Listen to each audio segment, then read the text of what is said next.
Hi folks, this is a video that's been a long time coming, that I've been thinking about a lot, and I'm genuinely excited for, but also a little nervous. And I also wrote down some notes because there's some things that I didn't want to forget.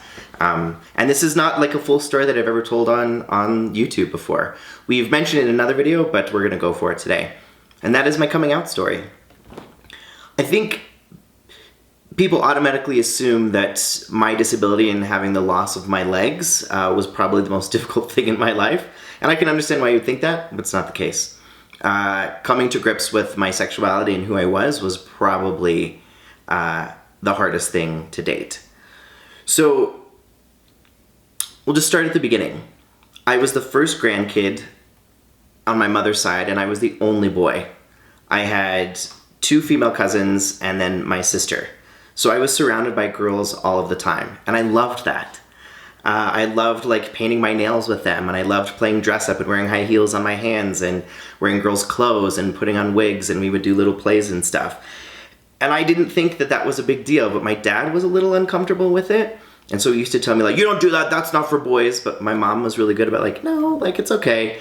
And my mom would let me have Barbie dolls, and I would, play Barbies with my sister. And that's for me the first time where I was like, oh, I'm not like other boys. I really like hanging out with girls, and I like doing all these like fun things with them. But I didn't really understand what that meant until I was a bit older, and I started to get some friends outside of my family, and when I started to go to school. I'll never forget, I was with a friend at her house one day, and we were looking through one of those like Tiger Beat magazines, which is, they've got all those like celebrities in them, like young celebrities. And there was a photo of Jonathan Brandis, who, he was like the heartthrob when I was younger. And I'll never forget my friend saying, oh, isn't he so cute? And thinking, oh yeah, he is cute. And then her saying, oh, but you wouldn't think he's cute. And I was like, oh, it's not okay for me to think he's cute. So, oh yeah, no, I don't think he's cute. No, I'm not into boys.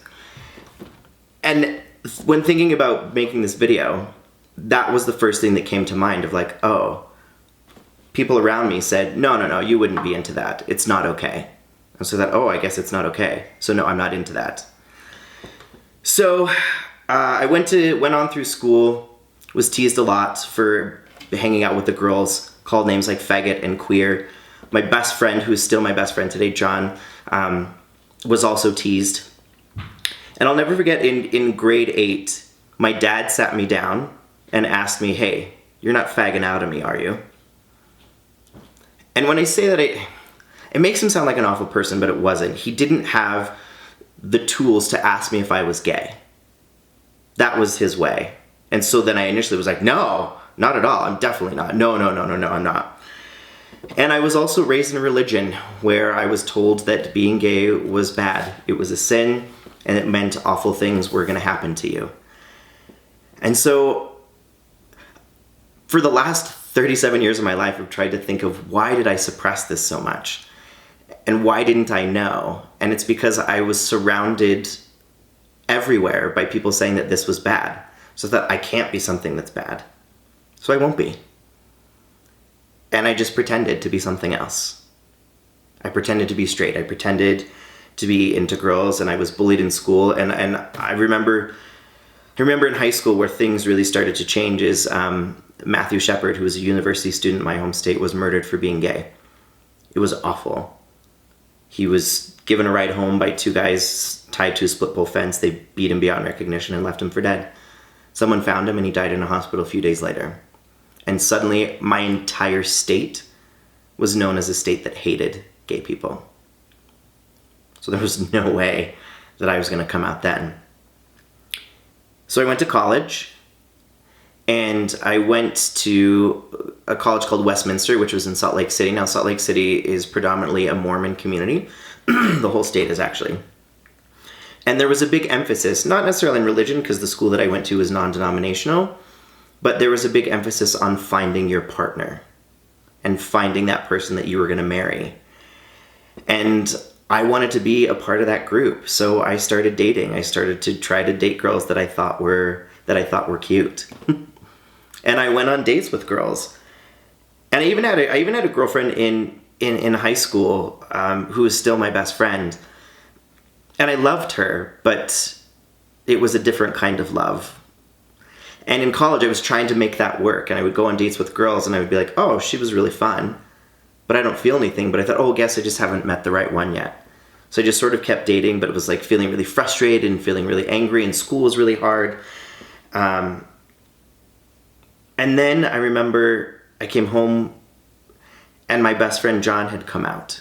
Initially, he told people that he was bisexual, but eventually he came out as gay. And I remember feeling really empowered by that and really inspired that he had the courage to say that out loud. And then it got me thinking, and I remember working at Old Navy while I was in college, and a guy walked in, and in the pit of my stomach for the first time, I felt that sort of butterfly and excitement that you get when you see somebody that you find attractive. And I thought, oh, I'm gay. I couldn't say it out loud. I just went over and over in my mind like, this is what people are talking about. I know this has got to be who I am. So after a lot of thought and a lot of conversation, I called my friend John and I told him that I think I was like him and that I thought that I was gay. And he was so sweet. He was like, oh, honey, I'm so proud of you. I'm so excited. This is so amazing. And he did the best thing that he could have ever done. A week later, I sent him an email and said, did you know? Because a lot of times I think gay people, it's easy for someone to say it to them so they don't have to say it out loud. And he responded with, in an email, it didn't matter whether I knew or not. You were my friend and I love you, no matter who you are. And that was really nice. And then I knew that right after I told my friend, I had to tell my parents because I'm so close with them. And so I went to my first Pride in Salt Lake City. They actually have an amazing Pride there. I went to my first Pride, and that day I came home. I was 21. And I called my parents and I said, I have something to tell you. And my mom said, oh, yeah, where were you today? And I was like, oh, I went to Pride. And she was like, well, what were you doing there? And I was like, well, what do you think I was doing there? Because I was terrified to say it out loud. And she was like, well, I don't think I really know what it is. And I was like, oh, it's a place where gay people go to celebrate who they are. And that's why I was there, because I think that I'm gay. And she initially was like, well, I thought you always said that you weren't. And I said, well, I am. And what was so amazing is that I don't really remember what happened after that, what she said, because it's so scary to say those words out loud. But I remember her saying, well, we love you and we support you. We're going to have to talk about this more because I have a lot of questions and there's some things that I want to understand. But initially, and I think some parents do this, my mom was like, well, maybe it's the people that you're hanging out with. Maybe you should take a break from some of your friends. And later we both were like, well, that was silly. But I can understand why she said that, because up until then, I had told her that I wasn't gay. So it can be really easy, I think, sometimes for folks to be like, well, you're being influenced. I wasn't being influenced, obviously. And so after a year of conversation, of talking about it, she finally understood. And I'll never forget the moment that she understood. We were shopping with my sister. They'd come to visit me in college, and we were shopping in a store. And I was really into Justin Timberlake, and still am. I think he's so hot. Anyway, we were shopping, and there was this like vinyl purse that said Mrs. Timberlake, and my mom's like, oh, you need that. And that was the first time where I was like, oh, she gets it. Okay, this is awesome. And when a year after I'd come out, my dad called me on Father's Day. And said, you're my son, and I love you, and it doesn't matter to me. And that was really, really amazing, because I struggled with my mom for a little bit, because she didn't accept it right away. She needed to understand, and I read this amazing book after I came out, because I wanted to understand more about who I was, because I'd grown up in such a heteronormative society of like, you be straight and this is what you should do. And I remember reading the book, and there was a passage in there. It was like, don't feel discouraged if your family doesn't accept you right away. Think of how long it took you to accept yourself, and you can't expect everybody to be in the same place that you are. And what I learned is that sometimes, and I don't know if this is 100% true for my parents, but sometimes the people in your life have to mourn the loss of who they thought you were to then celebrate who you actually are. Because we live in a heteronormative society of you should get married and have a wife and have kids and have a family, it took conversation about like, well, I can still do those things, but with a man. And I can adopt, and we can now we can get married. At the time we couldn't, but now in the United States where I grew up and in Canada where I live, we can get married. And so we had to rebuild that dream. And it took me a long time to figure that out, because when I was younger, we didn't have shows like Will and Grace and Glee, and Ellen did come out, but she was ostracized for it, and she wasn't this amazing person that she is now. And I grew up in a world where there was no dream for gay people.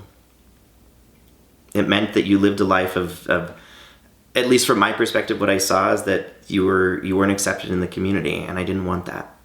But luckily we now live in a time where that's not the case, and it's getting better, and it's getting easier. That's what my story was. And now recently I publicly came out. I wanted to wait and do it at the right time when I could find the right words to say to all of you that I was gay, and to tell you my entire story up until this point. For those of you that aren't sure or are struggling with this, there's a lot of amazing resources out there for you to look to. There's even a National Coming Out Day, which is in October. And I'll put a bunch of those resources at the bottom, because I know it can be scary. And for those of you that are parents of kids that are gay or that you think are gay, there's a lot of resources for you too. But the thing that I will tell you, as someone who came out, and I feel really grateful that my parents were so accepting, because not everybody is that when you come out, you want to feel safe. And you want to make sure that you're still loved. And I think those are the most important things that you can offer your kids. Again, there's lots of other amazing resources out there, but that was the thing that I wanted the most, that I was the most afraid of. That my parents wouldn't love me anymore, and that I wouldn't have a safe space to live in. So that's my coming out story. Thank you for giving me the space and the opportunity to share this with you. I really appreciate it. And if you're someone that is struggling and looking to come out, I hope that maybe this story will help inspire you to find the courage to do it yourself, just like my friend did for me. And also, I wanted to make this video to be another person out there that says you're not alone, and that I'm here with you, and that you are amazing, and you are exactly who you're supposed to be, and to be proud of that, because I am.